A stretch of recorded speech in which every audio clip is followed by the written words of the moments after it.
Okay, so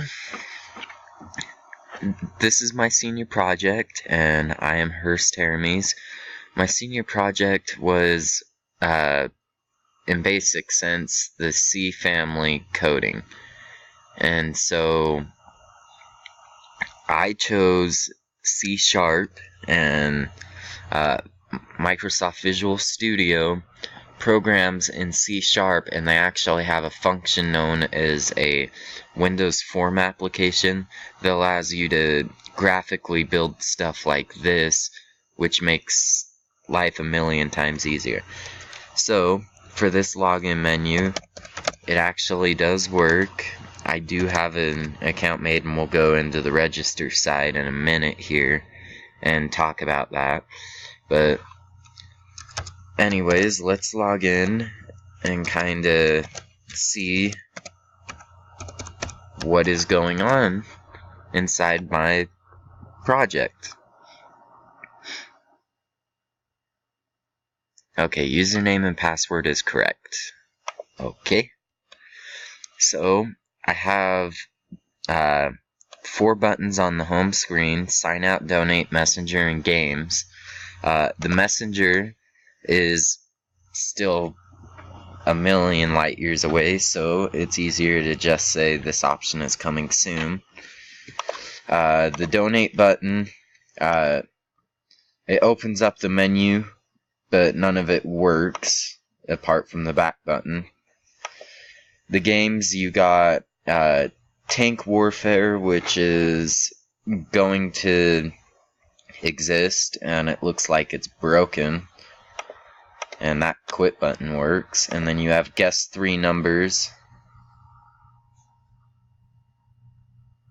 and okay, there we go. So basically how this game works is you're gonna enter a number of your choice between 1 and 9, I believe. No, 0 and 9. 0 and 9, sorry. And you're gonna enter 3 numbers and apply your check marks, and then you're gonna compare it, and for each number you get right, you get 10 points. Now, the points can be sold for money, and the money can be used to buy more churns to continue to play, which is nice.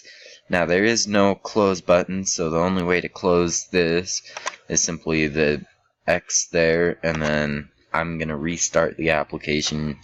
People would have to manually do it. Okay, so that was basically the whole menu minus the sign out button, which we'll show after we use the register. So registering, you have email, username, password, and the month, day, and year you were born. So for instance, let's use, you know what, let's just show the glitch in the system here right off the bat and leave all this blank. It will actually create a blank user. So now if I click sign out, you see it heads back to login. If I don't enter anything, I can just press that, and now there's ability to log in. That's a little scary though for people, because now if anybody's joking around and you decide to set your account up like that, they can get into your account with ease. Okay, so basically all the information that is being sent from this form here is being sent into something called MySQL. And what MySQL does is it allows you to create basically a structured query language. That's what SQL stands for. And so we got a database here, and inside that database we got a table, and the table's name is eData. So here's all my information for my account here, and if we hit refresh, we can now see Mr. Blank is also here, and we can also come back to this registration form, and let's just put abcd@hotmail.com. hotmail.com, because why not? And the username, let's just put ABCD. And the password, let's put 1234. The month, 12. The day, 25. The year, 1976. So when you click sign up, what that's doing is it's actually taking the data that you input here and inputting it into this spreadsheet. If we come back here and press the refresh button, we will see the user ABCD has been logged in and their information has been stored. Now, how the login information works is simply it retrieves the username and password to log you in. And how it does that, if we come back to the actual code here, is so your login button has this code, which is simply saying, I want to try. Underneath the button click, I want to try, and I want to try to do all this, and this is saying, hey, I'm creating a connection to this host at this port number with this username and this password, which is all the information of the SQL server. And then it's going to say, okay, I'm going to select the username and the password and compare and see if they are correct. And if they are correct, I'm going to increment the count here. And if the count is equal to 1, I'm going to say, hey, the username and password is correct. And I'm going to open up the home screen. Now, if I come back here, if the username and password create a count that is greater than 1, it is going to say, okay, I have a duplicate username and password here. I'm not going to allow you access. Now, if neither of these work, what it's going to say is, username and password is not correct. Please try again. Now, there's a catch on all of this that says, well, what happens if it doesn't even connect to the port? And if that happens, then it's going to show a message saying, hey, I'm not connected to the port. You should try again. And this is all using the mysql.data.mysql client here.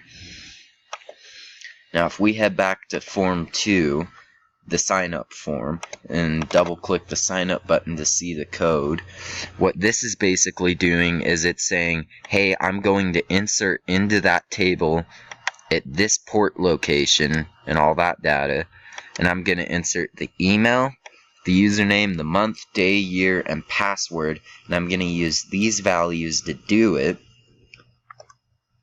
and I'm going to try to do that, and if it works, it's simply going to open up Form 3, and I'm going to be at the home page, but if it doesn't work, it's going to show an error here saying, hey, I didn't connect, something's wrong. Now, if we come to our main program here, we can actually see how this is working, and it is creating the namespace aim chat, and it's using all these standard parts here, and it's using these and creating the first form, which is your login form. And then the Form 1 has its own code, the Form 2 has its own code, the Form 3, and there is 10 forms overall that make up what we have so far. And I'd say it's probably only 50% complete form-wise. It only has 50% of the forms actually required for the complete functioning program.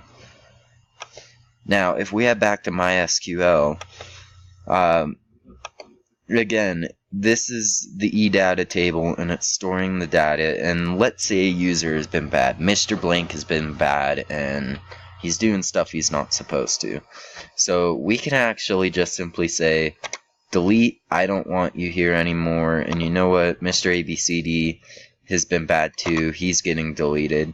Now we can hit this apply button here, and it's going to delete him from the table and apply and finish. And now we got a brand new table with only one user. So that's basically how all this is working. And basically the using up here is the same as like if you were in C++. In C++, you'd say hashtag or pound or number sign, whatever you want to call it, and then you'd say include blah blah blah .h for an extension. And this is basically what that's saying. It's saying I'm going to include the system data. I am going to include the system.windows.forms. I'm going to include the MySQL data and all that fun stuff. And that's basically the basics of what this program is doing. Now, of course, I could sit and modify a form here with all these various things. So let's say I wanted to add